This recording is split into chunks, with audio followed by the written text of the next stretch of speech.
My name is Frederick Johnson. I'm Associate Professor of Cognitive Science here at UCLA, and I'm here to welcome our speaker who just flew in from New York. Now, in my dissertation, I spent about a chapter and a half fairly vituperatively citing today's guest and saying why I thought she was wrong. For the record, every time that Alice and I have argued, she was right. Alice Howland is the Lillian Young Professor of Linguistics at Columbia University. She famously wrote her seminal textbook, From Neurons to Nouns, while raising 3 children. I'm sure getting more than a few aha moments from them. And it is now considered one of the cornerstones of linguistics education all over the world. Please, welcome Dr. Alice Howland.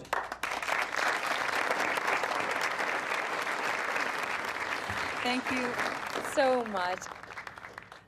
Most children speak and understand their mother tongue before the age of 4 without lessons, homework, or much in the way of feedback. How do they accomplish this remarkable feat? Well, this is a question that has interested scientists at least since Charles Darwin kept a diary of the early language of his infant son. He observed, man has an instinctive tendency to speak as we see in the babble of young children. Much has been learned since then. But today, I'd like to focus on some recent studies from my lab on the acquisition of past tense irregular verb forms in children between the ages of 18 months and 2.5 years. Now, you may say that this falls into the great academic tradition of knowing more and more about less and less until we know everything about nothing. But I hope to convince you that by observing these baby steps into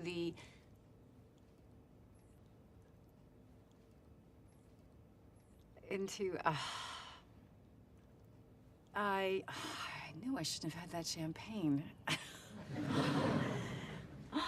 Into the word stock of a given language, we will learn crucial information about the relationship between memory and computation that is the very essence of communication.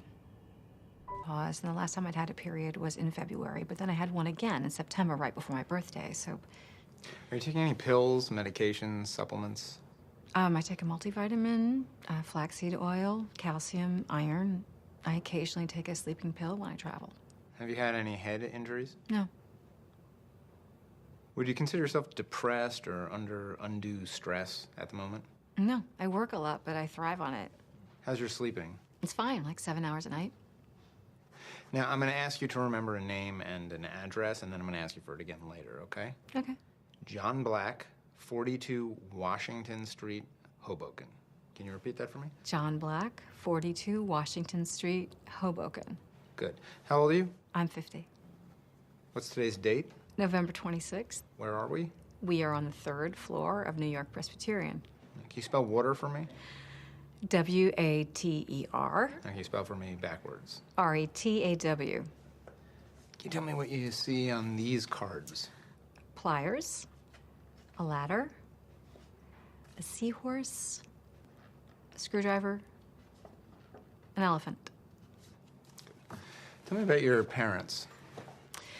Well, they're both dead. My mother and my sister died in a car crash when I was 18, and my father died in 1999 of liver failure. Hepatitis? Cirrhosis. He was an alcoholic. And what was he like towards the end? Incoherent. Incontinent.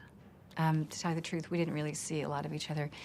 He lived in New Hampshire, and we weren't that close. Sorry. Do you have any other siblings? No, I only had the one. Now, can you tell me that name and the address that I asked you to remember? John Black. Mm-hmm. And the address? Oh, damn it, I forgot. Is it 42 Argyle Street, Cole Street, Washington Street, or South Street? I was distracted talking about my parents. Can we do that one again? Yeah, there's no need to at this time. Okay. So I'd like to do an MRI just to rule some things out. Like what? Because I think I have a brain tumor. It's just a precaution. But it will allow us to see if there are any lesions or if there are any signs of a stroke, and just find out what is going on there. Okay. What should I do in the meantime? You can get plenty of exercise. It's always good to get the blood pumping. Drink lots of water. because hydration is excellent for the memory. And the next time that you come and see me, can you bring in someone who knows you well? So your husband or a close relative? Sure.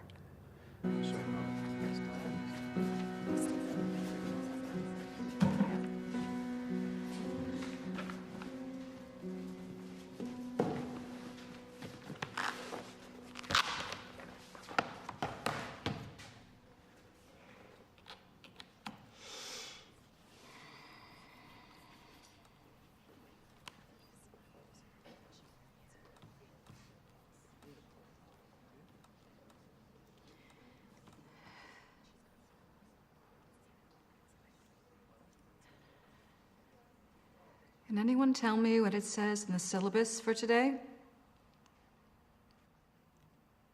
Phonology? And can anyone tell me what phonology is?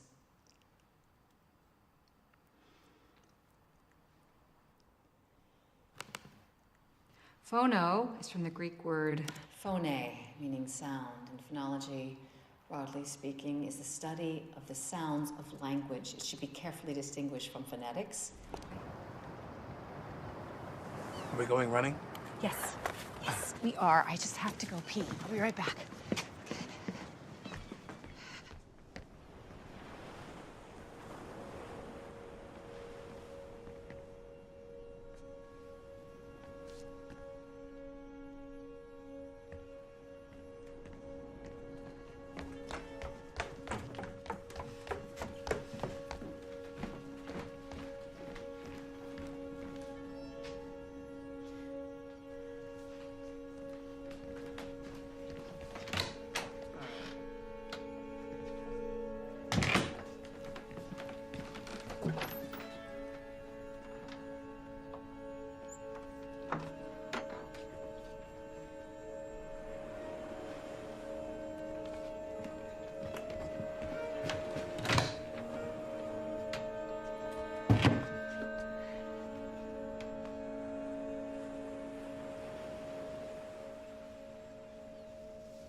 Allie?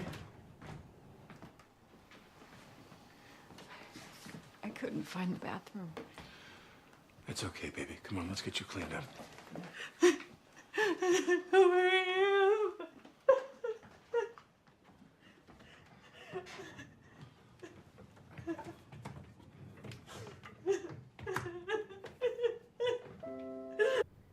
Hammer. Comb.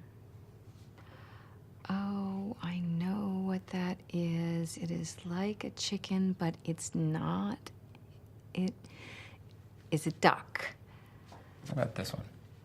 A basketball. Can you spell water for me backwards? Could I spell it forward first? Mm-hmm. Watererrw.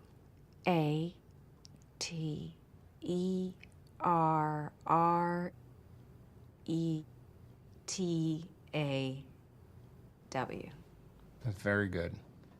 Now, can you tell me that name I asked you to remember a few minutes ago? Oh, you always tell me, and I can never remember it. Was it John Black, John White, John Jones, or John Smith? Smith.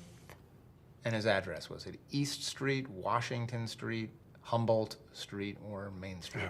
Just to jump in here, we're both concerned about the rate of deterioration. Is that normal? Every case is different. With familial early onset, things can go fast.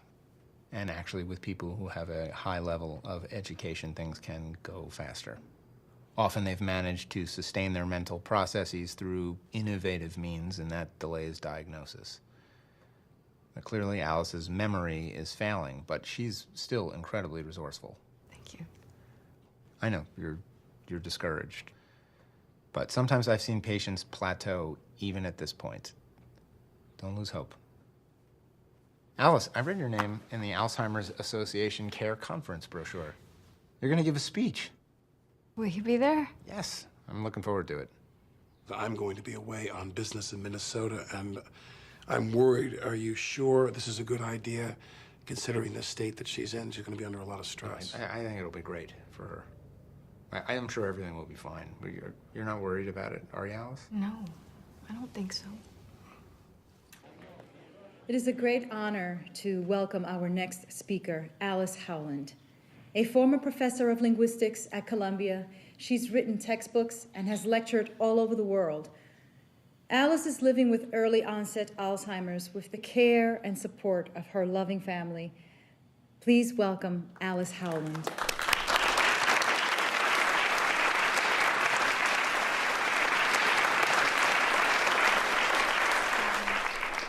Please give me just a minute.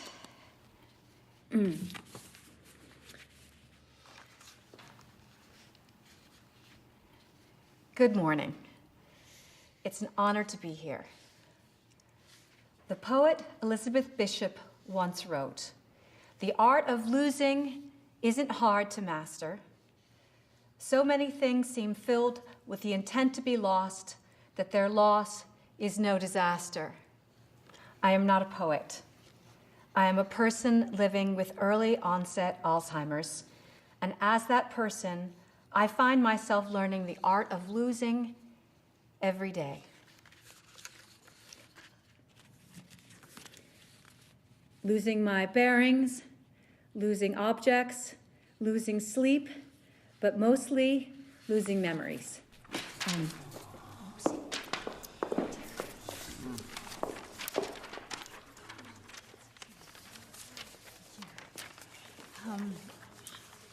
I think I'll try to forget that just happened.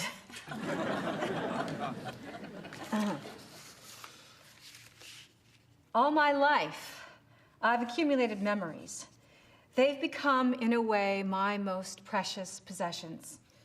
The night I met my husband, the first time I held my textbook in my hands, having children, making friends, traveling the world.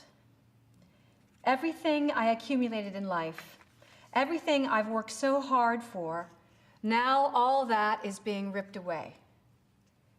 As you can imagine, or as you know, this is hell. But it gets worse. Who can take us seriously when we are so far from who we once were? Our strange behavior and fumbled sentences change others' perceptions of us and our perception of ourselves. We become ridiculous, incapable, comic. But this is not who we are. This is our disease.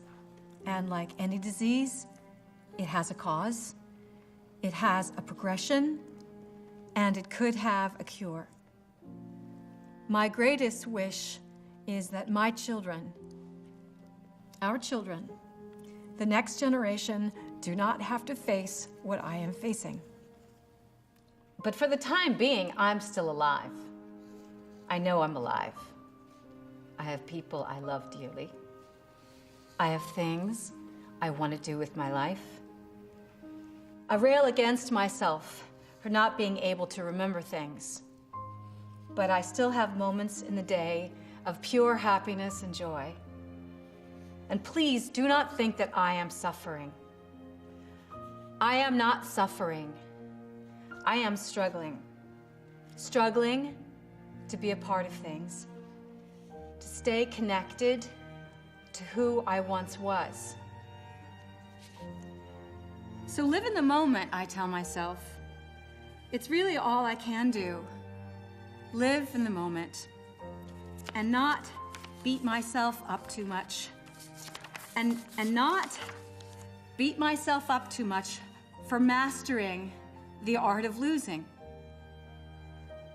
One thing I will try to hold on to, though, is the memory of speaking here today.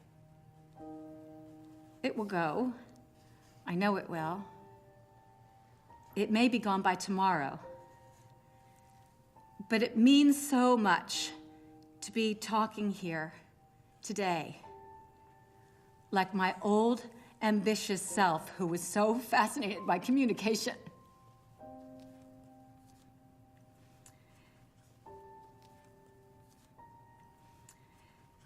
Thank you for this opportunity. It means the world to me. Thank you.